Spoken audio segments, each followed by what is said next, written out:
আমি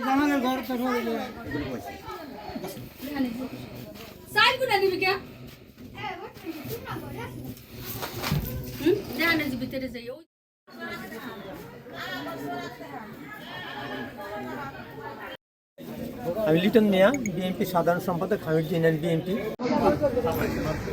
দর্শক, আমি এখন আছি ফরিদপুর জেলা ভাঙ্গা উপজেলার হামিদ ইউনিয়ন গোপীনাথপুর গ্রামে। আজ ঈদের দিন, নামাজের পরই তারা সংঘর্ষে লিপ্ত হয়েছে। গত একদিন আগেও তারা সংঘর্ষ করছিল। এই মুহূর্তে দেখতে পাচ্ছেন দুই গ্রুপের লোকজন দুই পাশে অবস্থান নিয়েছে, মাঝখানে প্রশাসনের কর্মকর্তারা।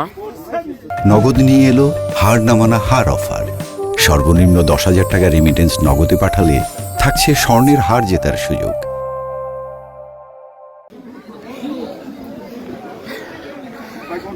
এই যে মাত্র আমার গাড়ি গ্লাসটা ভেঙে গেছে একেবারে দৌড়ে বাজে।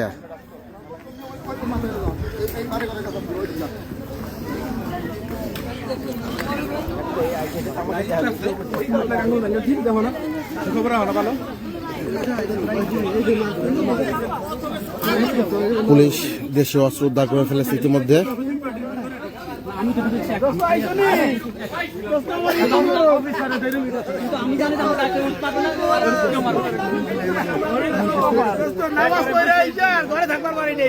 আজকে দীর্ঘদিন যাবৎ এই আওয়ামী লীগ ফ্যাসিবাদের যে দোসরগুলো আছে ছোটহামিটি গোপীনাথপুরে, আমি বিএনপি করার কারণে আমি এই 17 বছর অনেক নির্যাতিত, বহুত মামলা খাইছি, বাড়ি ছাড়া হয়েছি, বিভিন্ন জায়গায় থাকছি। আজকে দেখেন, আমরা শহীদুল ইসলাম বাবুল ভাই নির্বাচনে এই ফ্যাসিবাদদের সকলের ভোটের প্রয়োজন, আমরা সব কিছু আত্মত্যাগ করেছি যে আমরা যাক বাবুল ভাইকে এমপি দেখতে চাই। হামলা করেছে তারা হলো আওয়ামী লীগের দোসর। কুদ্দুস মুন্সি, এই হাসান হাবিব, সে আগে ছাত্র দল করতো, সে 80 সাল থেকে 90 থেকে সে বিএনপি ছেড়ে দিচ্ছে। সে নিক্সন চৌধুরীর লোক, জাফরুল কাজের লোক, সৈয়দ মঞ্জুল হকের লোক, তার লোকজন ফকির কুষ্টি, ওরা সবসময় আওয়ামী লীগের লোক। দিল আমার নিজের পক্ষে 200-র কম না, 200 ঘরের লুট হয়েছে। 8টা 10টা গরু নিয়ে গেছে, ফ্রিজ 30 মাল সামান সব লুটপাট করে নিয়ে গেছে। হ্যাঁ, কারেন্টের বিদ্যুৎ মিটার এগুলো নাই। গরু প্রায় 10টার উপরে নিচে লুট করে। 10টি গরু